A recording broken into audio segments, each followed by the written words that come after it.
to 500 people could be dying each week due to emergency care delays. Dr. Adrian Boyle, head of the Royal College of Emergency Medicine, says hospital capacity needs to increase. Warning, we cannot continue like this. It is unsafe and it is undignified. More than a dozen NHS trusts and ambulance services declared critical incidents over the festive period. This is January the 1st, 2023 in the United Kingdom. And every year we keep hearing of this, don't we? From 2010, 2011, 2012 and onwards. Newspaper clippings from the previous years will flash across the screen and you will see this is nothing new, but it's not getting any better. It's getting absolutely atrociously worse, to the point, as we will see in this article, where basically it's as though, well, just get on with it, folks. We're being told now, aren't we? Don't go to the A&E unless it's life-threatening. What about if you break your leg? What about if you break your arm? What about lots of other things, like you need stitches and a big gash in your arm or your leg or your head? You know, we're told people are not going to go, are they? You know, and it'll be those people who are genuinely in need who won't go, because they're the ones who genuinely go to A&E when they need to. There are too many people going to A&E through to alcohol. There are too many people going to A&E because they've got a splinter in the finger. There are too many people going to A&E who don't need to be in A&E. That's not the cause of the problem. The cause of the problem is nothing's been done about it to combat well, there's lots of factors, isn't there? Over the past 10, 12, 15, 20 years, we've had a huge influx, increase in population in this country. And the infrastructure has not been updated and has not been kept up to date for the increase in population.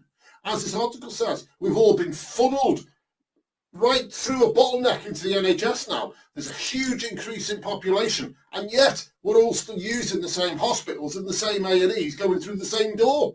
Surely common sense tells us, if we can see it, the general public, the know-nothings, okay, the uneducated. Well, why isn't it the elite aren't seeing it? Because I'll tell you why, because they don't care, they can't see it. They're not bothered. They don't give a damn. They're protected. They've got the private healthcare. They can get help when they need it because of their name, okay? So they don't care. That's why. And it's not until people start waking up and speaking up and saying something and doing something that it will change. And even then it's going to be a struggle to the situation that it's at now. About 500 people could be dying each week due to emergency care delays. A senior healthcare official has warned. You know, suddenly it's no longer about saving lives, is it? It was all about, that's what we were pumped with across the screens, wasn't it? Save lives, save lives, save lives. Remember the Nightingale hospitals that were put out everywhere to instill fear into people due to a 99++ survival rate virus, okay? Do you remember them? Then suddenly they got closed. Why aren't they opening them now to take up this excess? Why are they not opening them now to save lives like they were trying to persuade us that's why they were doing it in the past? I remember all the vaccination centres. Why aren't they opening up these kind of places to help people now? Because it's not about saving lives, folks. That was all a big blag. That was all to brainwash you, to instill fear into you. And they're doing it now. They're instilling fear into you now over the NHS. They don't want you to believe that the NHS is worth keeping hold of, is worth having, because they're running it down deliberately, and this is what's happening.